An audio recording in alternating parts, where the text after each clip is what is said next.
मनुस्मृति भारत के संविधान से बड़ी होती जा रही है। इस बात पर आपको यकीन न हो तो एक नया उदाहरण आपके लिए फिर से है। उत्तर प्रदेश के बहराइच जिले में एक न्यायाधीश ने यानी जज ने अपने फैसले में मनुस्मृति को कोट किया है और दंड देने के विधान को महत्वपूर्ण बताया है। यानी मनुस्मृति अब केवल सिलेबस में नहीं है। मनुस्मृति में कोई बाबा टीवी पर बैठकर ही नहीं कहता कि संविधान से बड़ी मनुस्मृति है, या दिल्ली विश्वविद्यालय के सिलेबस में मनुस्मृति लगाई जा रही हो, यही खतरा नहीं है। हिंदू राष्ट्र बनाने वाले जितने कथावाचक हैं वो मनुस्मृति को बड़ा मानते हों, इतना ही बड़ा खतरा नहीं है।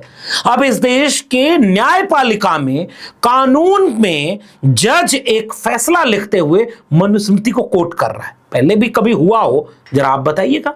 लेकिन बहराइच जिले का मामला है और ये मामला भी बड़ा अजीब है।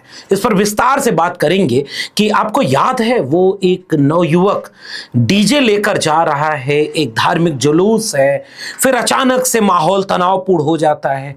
फिर वो एक व्यक्ति, एक राम गोपाल मिश्रा नाम का एक कम उम्र का व्यक्ति एक घर पर चढ़ करके हरे रंग का झंडा उतारता है और एक दूसरे रंग का झंडा, भगवा रंग का झंडा फहरा देता है। फिर गोली लगने से उसकी मौत हो जाती है। ये वही मामला है जिसमें यह फैसला आया है। थोड़ी बात इसकी भी करेंगे।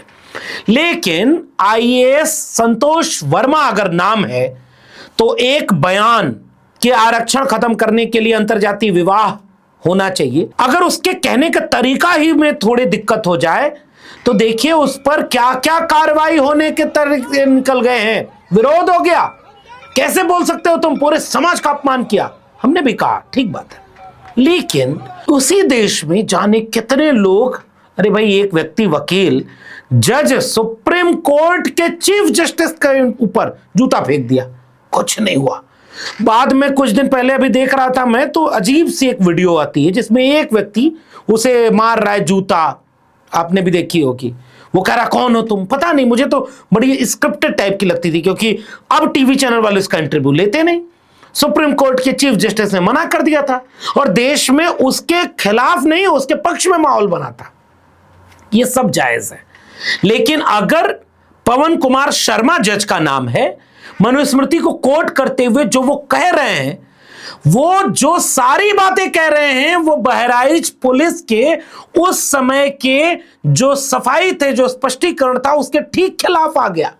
यानी अफवाहों पर ध्यान न दें, ये बहराइच पुलिस कह रही थी और जज साहब ऐसा लग रहा है कि अफवाहों के आधार पर एक मनुस्मृति को कोट करते हुए फैसला सुना गया। अब जरा विस्तार से पूरे मामले को समझिए। उत्तर प्रदेश के बहराइच में बीते दिनों 13 अक्टूबर 2024 को एक बड़ा दंगा जैसा माहौल फैल गया। एक धार्मिक जुलूस हिंदू संगठनों का जा रहा था और बाद में अब इसमें इतनी कहानियां हैं साहब, अब आप तो ताकत में है नहीं, इसलिए आपकी सारी कहानियां गलत होंगी। लेकिन मैं आज जज साहब को भी कुछ वीडियो दिखाऊंगा और वो पुलिस का बयान भी दिखाऊंगा जो उनके निर्णय में कहीं नहीं आया। 142 पन्ने का उन्होंने फैसला सुनाया है। सरफराज नाम के एक आरोपी को सजाए मौत सुनाई है, बाकियों को आजीवन कारावास सुनाया है और 13 में से 3 को केवल बरी किया गया। फिर क्या हुआ था? जुलूस जा रहा है, डीजे पर गाना बज रहा है। पता नहीं जज साहब ने वो गाने सुने या नहीं सुने। अब चूंकि जज साहब हैं, उन पर कोई टिप्पणी कर देंगे तो कंटेम्प्ट ऑफ कोर्ट लग जाएगा भाई, याद रखिएगा।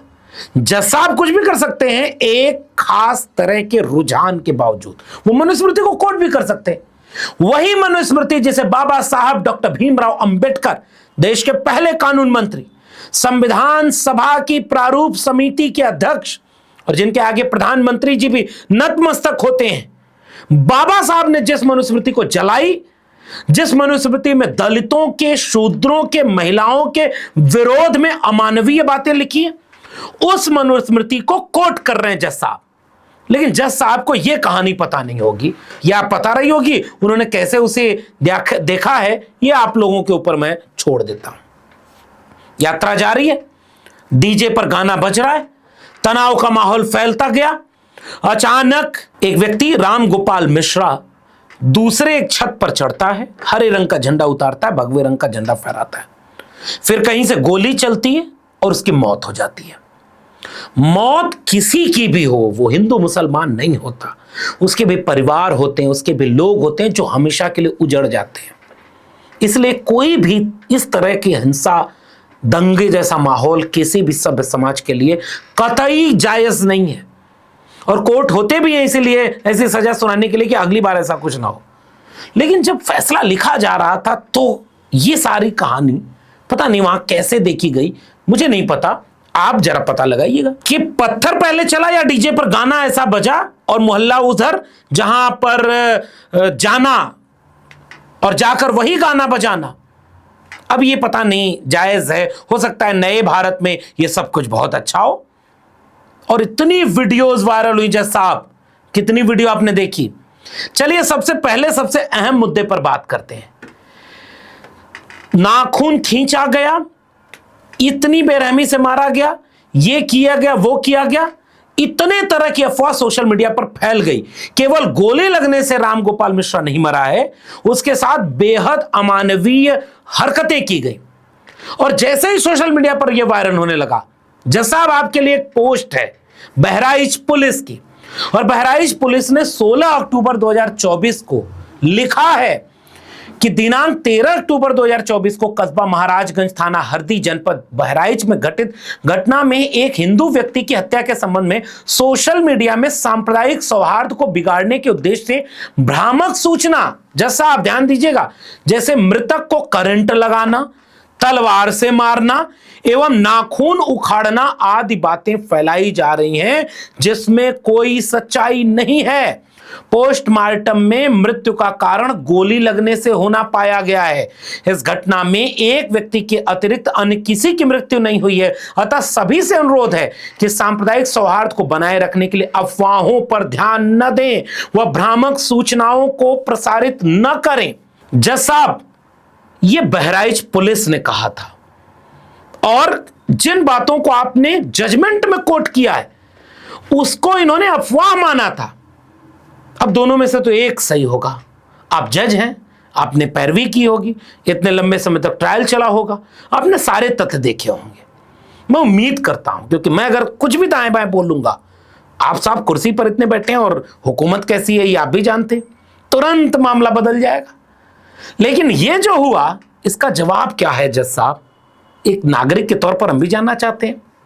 अब आपने जज साहब अपने निर्णय में क्या लिख दिया? उपरोक्त विधि दृष्टांत के परिप्रेक्ष्य में दोष सिद्ध अभियुक्त गण का कृत्य अत्यंत नृशंस प्रकृति का, जिनके द्वारा एक निहत्थे नवयुवक की हत्या, उसके शरीर को गोलियां चलाकर छन्नी कर दिया, उसके पैरों को इस तरह से जलाया कि उसके नाखून तक बाहर निकल गए।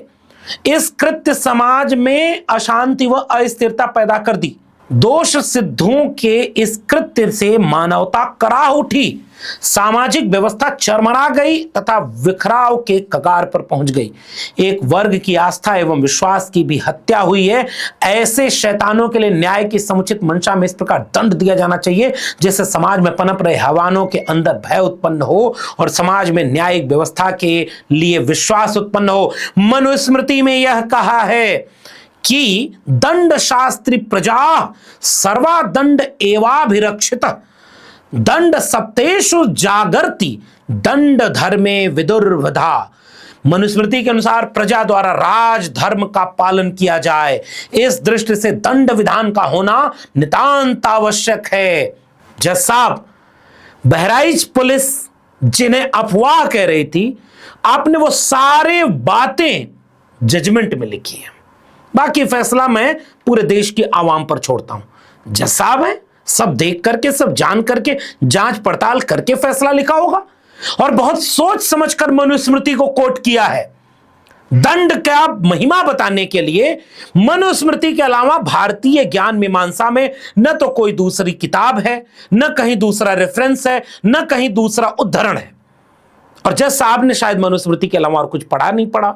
जज है भाई, मैं कुछ भी बोलूंगा तो दाएं बाएं हो जाएगा। लेकिन जज साहब, संविधान में अपने आप ये सारे प्रावधान है, मनुस्मृति की याद क्यों आई? और आपको संविधान की नहीं याद आई वो एक बात है, लेकिन अब संविधान के मानने वाले बहराइच पुलिस बनाम इस मामले का, जिसे अफवाह मान रही थी बहराइच पुलिस, उसे आपने जजमेंट में लिख दिया। अब इससे क्या होगा? जज साहब, मैं आपको कुछ वीडियो दिखा देना चाहता हूं जो मुझे पक्का यकीन है कि आपने इस फैसले में जरूर देखी होंगी। कई वीडियो हैं, एक साथ देख लीजिए। कुछ आदमी गद्दारी कही गए, पूरा हमारा दिन खत्म हो जाता, इस वाले टाइम दी नहीं 2 घंटा का। दैनिक भास्कर के हिडन कैमरे पर यह कबूलनामा बहराइच हिंसा में शामिल 2 उपद्रवियों का है। क्या ये हिंसा पहले से प्लान थी? इस सवाल का जवाब जानने के लिए दैनिक भास्कर ने इन्वेस्टिगेशन की। इसमें 3 किरदार सामने आए। पहला उपद्रवी, दूसरा पुलिस अफसर और तीसरा वो थाना प्रभारी जिस पर कार्रवाई हुई। हिंसा से जुड़े उपद्रवियों ने कहा पुलिस ने सिर्फ 2 घंटे की छूट दी, अगर वो गद्दारी नहीं करते तो पूरा महाराजगंज जला देते। लोग जनता पागल हो गई कि एक बार मुसलमानों को गिरा देना है। कहा समझो, ये एजेंसी जल गई, गाड़ियां जल गई, तो दुकानें जल गई। तो कई बंदे थे, अब कोई हम जरूरी थोड़ी ना हम ही फूकेंगे, जिसका नंबर आगे आया वही फूक देगा। तो सारे पुलिस वाले हट भी गए, सारे हरदी थाने के थे, तो हमारे क्षेत्र ये वहाँ मौजूद थे। अच्छा, मूर्ति में, ठीक। इन लोगों ने गद्दारी की वहाँ, ये सारे सस्पेंड हो गए हैं, दूसरे आए। इन्वेस्टिगेशन का दूसरा किरदार हरदी थाने में पूर्व में तैनात रहा एक पुलिसकर्मी है, जिसने कहा यहाँ विधायक का रुतबा इतना है कि बिना उसकी इजाजत के पत्ता भी नहीं हिलता। बाकी फैसला मैं उत्तर प्रदेश और पूरे देश के आम आवाम के हाथ में छोड़ देता हूं। वो जज हैं, वो कुछ भी लिख सकते हैं, लेकिन इस देश में अब जो गति है, जिस दिशा में चीजें जा रही हैं, मीडिया में जिस तरह खबर आई उसके बाद सोचिएगा कि ये देश किस दिशा में जा रहा है। अगर आप एक धर्म विशेष के हैं तो सब कुछ आपके पक्ष में होता चला जाएगा, मनुस्मृति भी आपके पक्ष में। और अगर बाकी आप कुछ भी हैं तो आप जरा सोचें, समझें। और आखिर में मेरी गुजारिश, हिंदू मुसलमान, मंदिर, मस्जिद, किसी भी तरह के दंगे, तनाव, झगड़ा, सोशल मीडिया पर किसी धर्म के खिलाफ लिखना, कुछ भी, इनसे नौजवान बचें। रामगोपाल मिश्रा का परिवार जो खोया आज तक नहीं पाया होगा, कभी उसकी क्षतिपूर्ति नहीं हो सकती। और सरफराज को जो सजा मिली है या उसके पहले जितनी कार्रवाई हुई, उन परिवारों को भी कोई दर्द बांटने नहीं जाएगा। गरीब मारा जाएगा, उसका मजहब नहीं होता, लेकिन राज्य का, कोर्ट का और पुलिस का भी तो मजहब नहीं होता। वाकई आप अपनी टिप्पणी नीचे कमेंट बॉक्स में जरूर बताइएगा। फिलहाल इस वीडियो में इतना ही। अगर पसंद आई हो वीडियो तो शेयर करिएगा। चैनल को सब्सक्राइब नहीं किया तो चैनल को सब्सक्राइब जरूर करिएगा। बेल आइकॉन यानी घंटी बटन दबाएंगे तो अगली वीडियो की सूचना मिलेगी। ज्वाइन करेंगे तो हमें ताकत और हिम्मत मिलेगी। अगर आप इस वीडियो को ट्विटर यानी एक्स या फेसबुक पर देख रहे हैं तो हमें फॉलो करना मत भूलिएगा। फिर मिलेंगे, तब तक के लिए बहुत बहुत धन्यवाद।